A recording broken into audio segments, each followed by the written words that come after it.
Bismillahirrahmanirrahim. Assalamualaikum warahmatullahi wabarakatuh.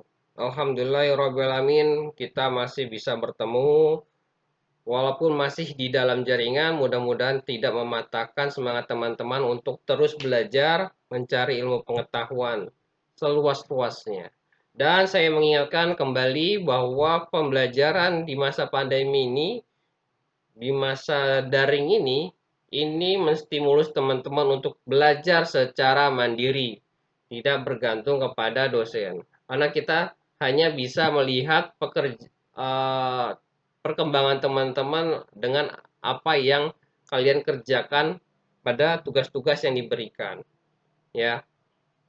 Dan ya, teman-teman harus belajar bertanggung jawab untuk memahami skema materi yang diberikan. Jadi ketika ada tugas, tugas itu dikerjakan dan dipahami sendiri. Tidak lagi bergantung dengan dosen. Dosen tidak bisa melihat secara langsung apa yang teman-teman kerjakan. Ya, hanya bisa mengontrol melihat mana yang benar-benar mengerjakan, mana yang tidak, mana yang serius, mana yang tidak. Nah, karena kita nggak tatap muka.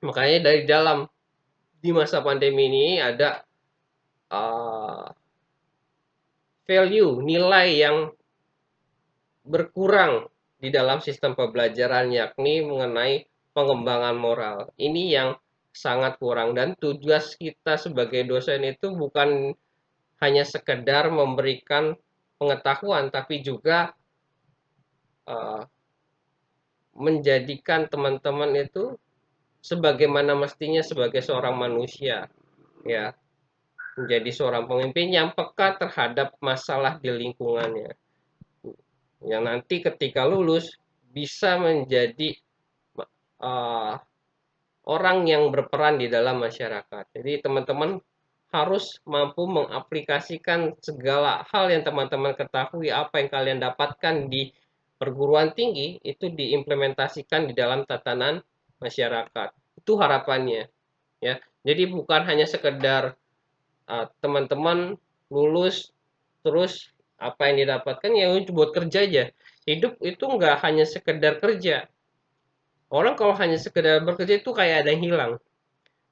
Sekarang teman-teman, magang, selagi seru-serunya magang, nanti setelah lulus itu rutin aja kerja gitu, berangkat pagi pulang malam, berangkat pagi pulang malam. Itu yang dilakukan bertahun-tahun, dan itu akan terbentuk pola yang seperti seperti itu aja, dan nggak akan berkembang kita. Kayak hidup itu bukan bekerja tapi berkarya. Kalau hanya sekedar bekerja, ya orang akan jenuhnya. Tapi kalau berkarya itu nggak ada waktu kita untuk beristirahat. Karena setiap apa yang lakukan ya kita berkarya. Kita enjoy nikmatinnya. Nggak ada tekanan, dan ya ini tantangan kita sebagai seorang manusia. Dan ini semua itu nggak salah teman-teman. Karena kurikulum kita semua semua itu ada yang mendesain agar teman-teman itu kehilangan diri kalian. Nih, jangan sampai kalian kehilangan diri kalian sebagai seorang manusia.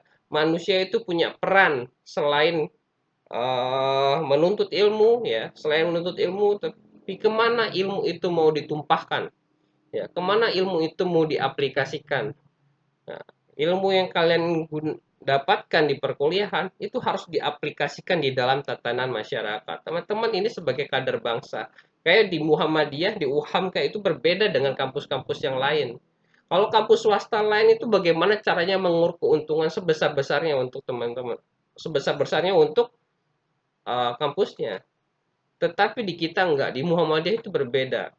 Muhammadiyah itu gerakan dakwah, dakwahnya melalui pendidikan, kesehatan, dan yang sekarang itu ingin dibangun belum besar, ya, ada gerakan ekonominya. Bagaimana Muhammadiyah itu menggerakkan ekonomi. Sekarang aja Muhammadiyah salah satu organisasi terbesar di dunia dengan aset yang paling besar di dunia. Mulai dari TK, SD, SMP, SMA, hingga universitas, panti asuhan, rumah sakit, segala apapun Muhammadiyah miliki. Makanya besar asetnya. Di tahun di miladnya yang ke-108 ini, Muhammadiyah itu luar biasa. bagaimana dia berperan untuk kemajuan bangsa itu luar biasa.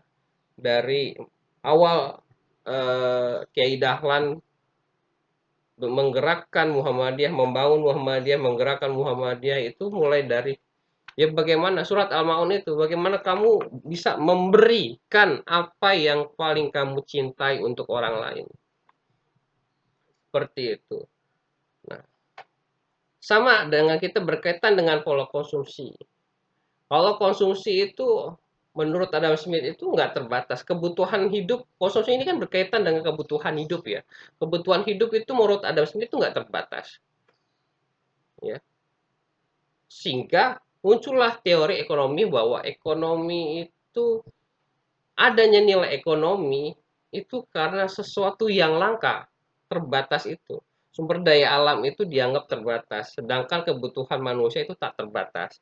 Sehingga ada nilai ekonomis itu. Orang apa? Orang mulai mencari keuntungan sebesar-besarnya, pokoknya dengan nilai yang minimal mampu memperoleh keuntungan yang sebesar-besarnya. Makanya konsumsi ini dia tidak lepas kaitannya dengan nanti keuntungan itu perusahaan mendapatkan keuntungan berarti karyawannya itu memiliki pendapatan ya, semakin meningkatnya nilai pendapatan semakin besar juga nilai konsumsi. Nah, salah satu indikator peningkatan sejahtera masyarakat adalah meningkatnya pendapatan masyarakat untuk melakukan pengeluaran konsumsi yang lebih tinggi. Nah, tadi orang semakin besar penghasilannya, semakin banyak konsumsinya, ya. Orang yang tadinya 100.000 dia sehari dapat 20.000. Ya, 20.000 ya itu paling beli beras segala macam, lauk pauk untuk dua orang itu cukup, ya. 20.000 makan tuh seadanya. Tetapi ketika dia dapat uang 100.000 itu cuma buat makan aja bisa itu. Jadi orang itu mau sebesar apapun pendapatannya, itu konsumsinya akan tetap tinggi. Oh, 100.000 di Hanamasa, di Solaria aja itu udah habis buat makan aja. Ya, meningkat juga pola hidupnya. Ada free prestis yang didapat, tetapi ketik beda makan berbeda nilainya antara makan di rumah dengan makan di mall, di Solaria. Itu beda. Nanti kita akan bahas. Salah satunya berkaitan dengan pola perilaku konsumsi masyarakat kota dan masyarakat desa. Nah, pengeluaran konsumsi itu dibagi menjadi dua, yaitu konsumsi masyarakat perkotaan dan masyarakat pedesaan. Nah, saya tadi sebutkan bahwa perilaku atau pola konsumsi masyarakat kota dan desa itu berbeda. Di dalam kota, karena tingkat pengetahuannya lebih tinggi, terus tata ruang yang berbeda dengan di desa, lebih banyak mall, dan tingkat yang paling utama adalah tingkat pendapatannya yang tinggi juga dibandingkan di desa, sehingga banyak inovasi-inovasi yang dilakukan uh, perusahaan ya untuk menarik konsumsi konsumen, yaitu dari apa dengan apa? Dengan membangun mall-mall, terus inovasi-inovasi makanan, bahkan sekarang mall itu bukan tempat hanya jual beli. Kalau dulu department store kan, hanya sekedar untuk ya beli barang, belanja, sekedar belanja. Nah, hari ini ada kecenderungan berubah, mall itu berubah menjadi tempat hangout, tempat rekreasi, tempat ya orang ke mall itu ingin refreshing. Ya, makanya ada hiburan di sana, ada bioskop, ada macam-macam, ada kafe, ada karaoke, kemudian ada tempat makan, paling banyak itu tempat makan ya. Banyak sekali tempat makan di mall. Contoh yang dekat dengan kita ada Geraha Cijantung. Nah, Geraha Cijantung ini berevolusi. Yang tadinya hasilnya sebagai tempat belanja ya, baju pakaian dan uh, ya makan sekedarnya nggak seperti saat ini. Sekarang Mochi Jantung ini berubah berevolusi. Sekarang ada Imperial Kitchen. Imperial Kitchen ini adalah brand ternama yang uh, dia tadinya itu ada di mall-mall besar dan yang di tengah kota Jakarta lah, dan itu nggak semua orang bisa ke sana gitu, karena harganya relatif mahal. Nah, hari ini enggak, sekarang semua pun bisa ke sana. Masyarakat kampung pun bisa ke sana. Kan yang ada di kota ya, masyarakat yang namanya perkotaan, kampung yang perkotaan tetap aja kota. Karena pendapatannya yang tinggi itu tadi mereka hangout ke sana. Kemudian di tempat-tempat inovasi-inovasi yang lain ya lah, tempat-tempat yang instagramable, kemudian tempat-tempat yang nyaman untuk berbicara, terutama kencan sama pacaran ya, tempat untuk pacaran yang gimana itu nyaman, memudahkan kita untuk komunikasi intens dengan pacar kita gitu. Kemudian di masyarakat pedesaan itu berbeda. Pola pola perilaku konsumsi di masyarakat pedesaan itu hanya sebatas bagaimana dia memenuhi kebutuhan hidupnya. Nah, dan tidak seperti di perkotaan yang bervariatif, ada tempat-tempat hangout itu, tetapi di desa itu juga nggak ketinggalan. Ada makanan-makanan yang sama seperti di kota, tetapi dengan biaya yang lebih murah, relatif murah. Kayak kalau di kota gitu ada McD, kemudian kalau di desa ya ada burger-burger keliling gitu. Kemudian kalau di mall itu ada si boba segala macam. Nah, di desa juga ada boba-bobaan. Ada Thai tea dulu, Thai tea. Sekarang di desa juga ada Thai tea, Thai tean. Ya, bagaimana di situ peluang, karena peluang itulah orang buat daminya ya, tapi yang mudah dijangkau oleh masyarakat desa. Dan di perkotaan pun, yaitu bedanya tadi, dia punya value ya, value yang lebih dibandingkan di desa. Dia value-nya ya tadi tempat yang nyaman, tempat bukan hanya sekedar makan. Makan itu kalau makan kita sebenarnya kan bisa aja di rumah, tetapi kalau kalau di kota itu ya dia pengen hiburan lah. Ada hiburannya, melihat eh, ada yang dilihat, dinikmati, apalagi hari ini generasi milenial itu suka dengan fotografi. Ya, gimana tempat itu yang instagramable. Jadi foto-foto bisa pamer kita pasang di Instagram. Nah, kalau masyarakat desa nggak ada seperti itu. Makan aja udah syukur. Ya, hiburannya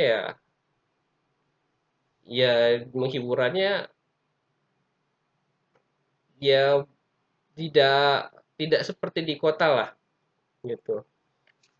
Kemudian kelompok konsumsi dibagi menjadi dua.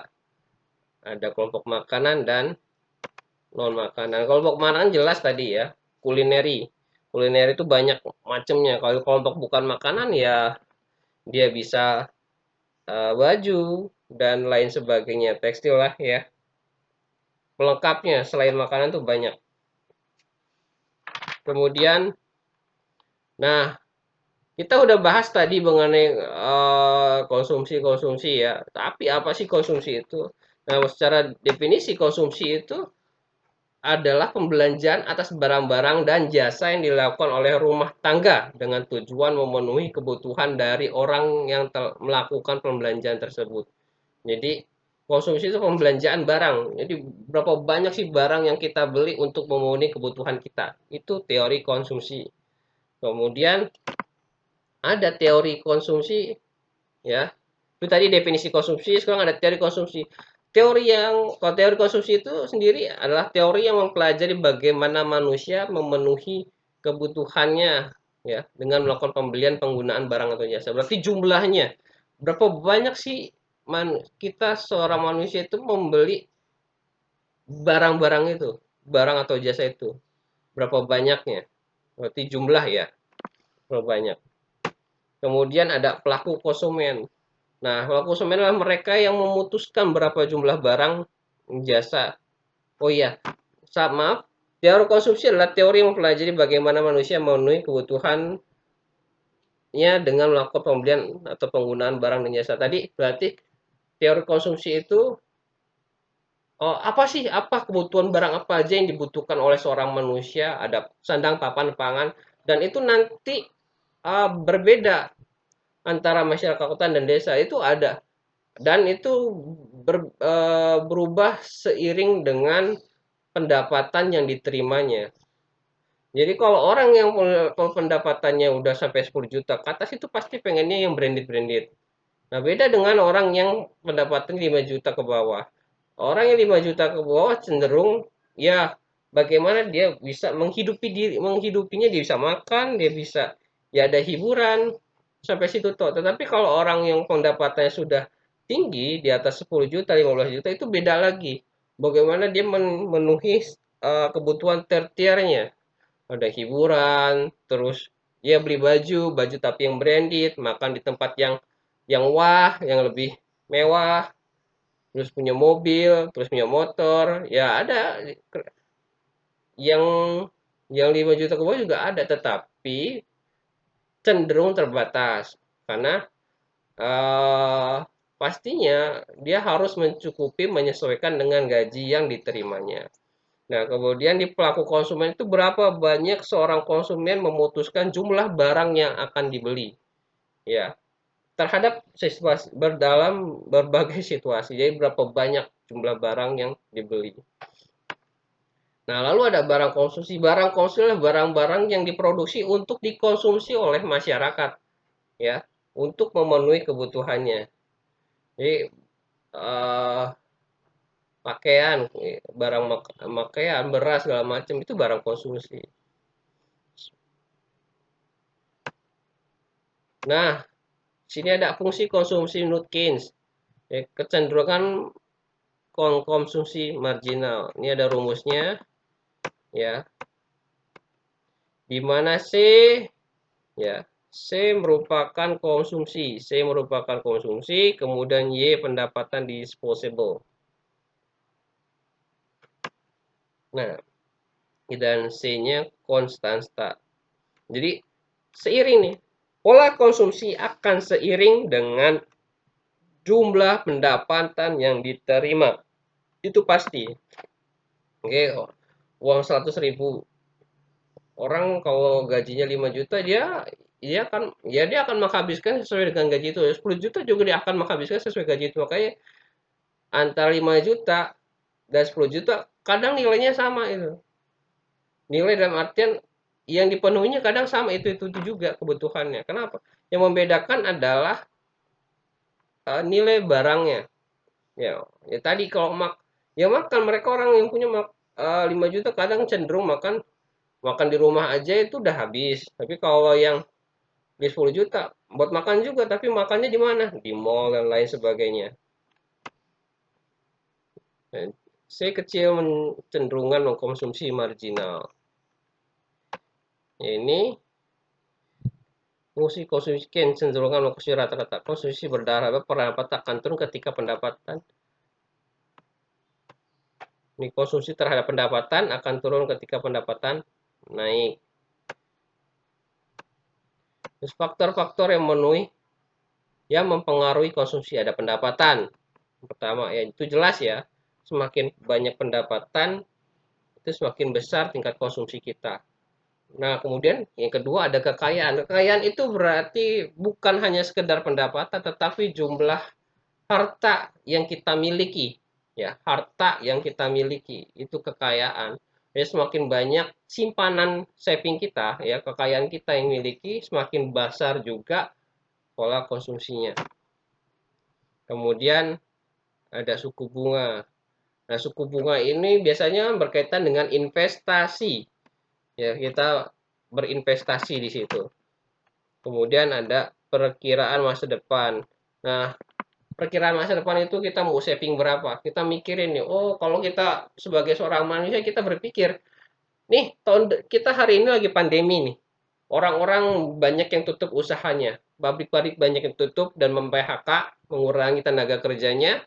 Toko-toko di mall juga banyak yang tutup, sehingga berpikir mereka bagaimana mereka mampu bertahan di masa depan. Makanya itu dia kan berusaha ya mengurangi. Yang tadinya 10 juta itu bisa buat beli macam-macam, akhirnya dia bertahan. Dia berpikir bagaimana di tahun depan itu dia bisa hidup, ya. atau dia bisa meraih peluang usaha. Kemudian ada komposisi penduduk. Nah, semakin besar komposisi penduduk itu, konsumsi kita ya semakin mahal, akhirnya berkurang. Komposisi penduduk, komposisi penduduk itu makin banyak variatif ya. Komposisi penduduk antara pria wanita itu beda. Akhirnya mempengaruhi jumlah barang yang diproduksi. Misalkan tadi kebutuhan, eh, kalau wanita sekarang di Indonesia itu wanitanya lebih banyak ya. Dan generasi milenialnya, generasi muda lebih banyak. Berarti pakaian-pakaian yang diproduksi untuk generasi anak, generasi muda itu lebih banyak dibandingkan oleh generasi yang senior ya. Kemudian jumlah penduduknya. Jumlah penduduk kita sekarang itu hampir 260 juta jiwa. Itu juga berpengaruh. Bagaimana konsumsi itu eh tinggi atau enggak? Bisa diserap enggak konsumsi, produksi. Jadi ketika barang diproduksi, tadi kan produksi, konsumsi itu mempengaruhi pendapatan nasional ya. Ketika orang beli barang tadi itu akan menimbulkan ya, perusahaan akan terus bertumbuh kan, bertumbuh. Akhirnya apa? Dia bisa bisa buka cabang baru. Akhirnya tadi berkaitan dengan perekonomian nasional. Kemudian ada kebiasaan dan adat sosial budaya. Dalam kebiasaan adat sosial budaya itu pasti ada, kayak kayak kita aja muslim, di muslim berarti kebutuhan akan bahan pokok halal yang berbahan halal itu lebih banyak dibandingkan yang maaf non muslim. Terus uh, baju-baju seperti apa itu juga kan disesuaikan. Kemudian, nah ini gaya hidup. Gaya hidup itu semakin meningkat gaya hidup, ya konsumsi akan kebutuhan-kebutuhan yang barang-barang yang branded itu semakin besar. Kadang ada orang yang, ngejar gaya hidup, penghasilan nggak seberapa, dia ngejar gaya hidupnya, akhirnya keteteran, dan utang-utang dah tuh. Kemudian ada kecenderungan mengkonsumsi. Kecenderungan mengkonsumsi itu, ya orang kecenderungan eh, beras, beras, contoh di beras. Orang Indonesia itu kalau nggak makan nasi, nggak mau makan, ya kan? Dia harus ada nasinya. Atau kalau udah makan roti tetap makan nasi. Makan mie tetap kayak nasi. Semua itu kecenderungan konsumsi. Nah, ini sedikit gambaran potret konsumsi di Indonesia. Ada di sini proyeksi total konsumsi masyarakat Indonesia tahun 2045. Nah, ini kira-kira seperti ini, sekitar 12 juta.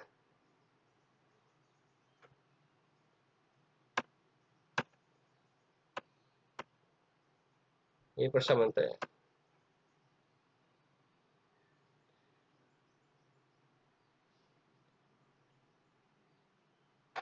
Ini artinya nilai total konsumsi masyarakat di Indonesia pada 100 tahun Indonesia merdeka yaitu 2045 yaitu 5.584 juta jiwa.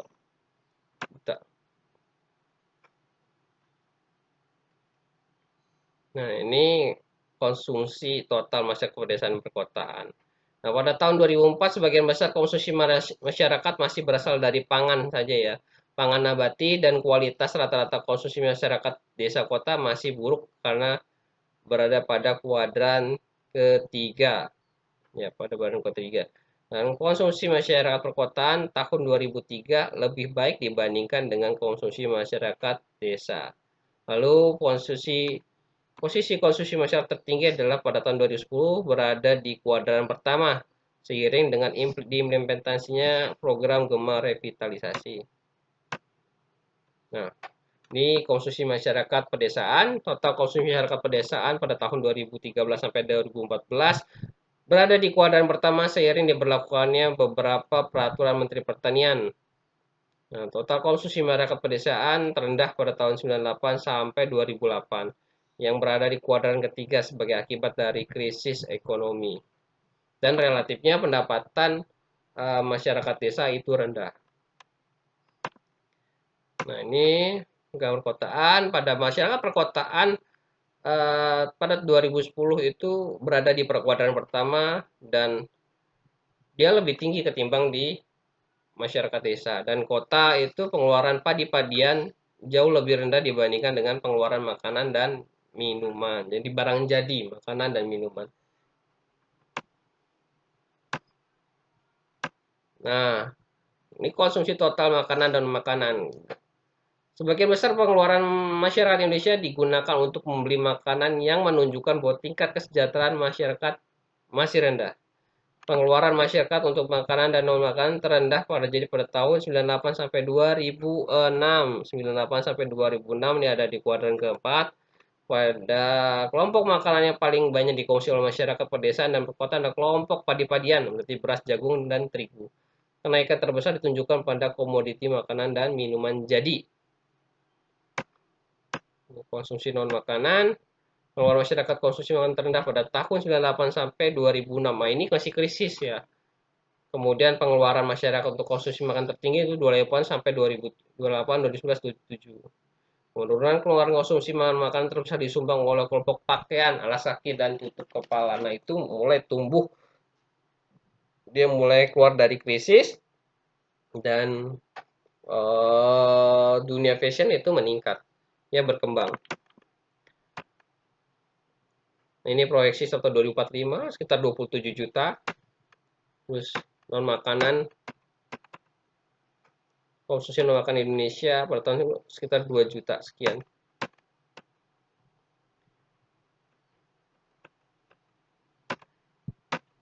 Oke, ini gambaran saja, kira-kira seperti itu. Ini gambaran tahun 2014. Terima kasih atas attention teman-teman. Mudah-mudahan apa yang diberikan memberikan manfaat untuk teman-teman dan keberkahan untuk kita semua. Terima kasih. Segala kesalahan datangnya dari saya dan saya akhiri. Billahi fissabil hafaz tabiqul khairat. Assalamualaikum warahmatullahi wabarakatuh.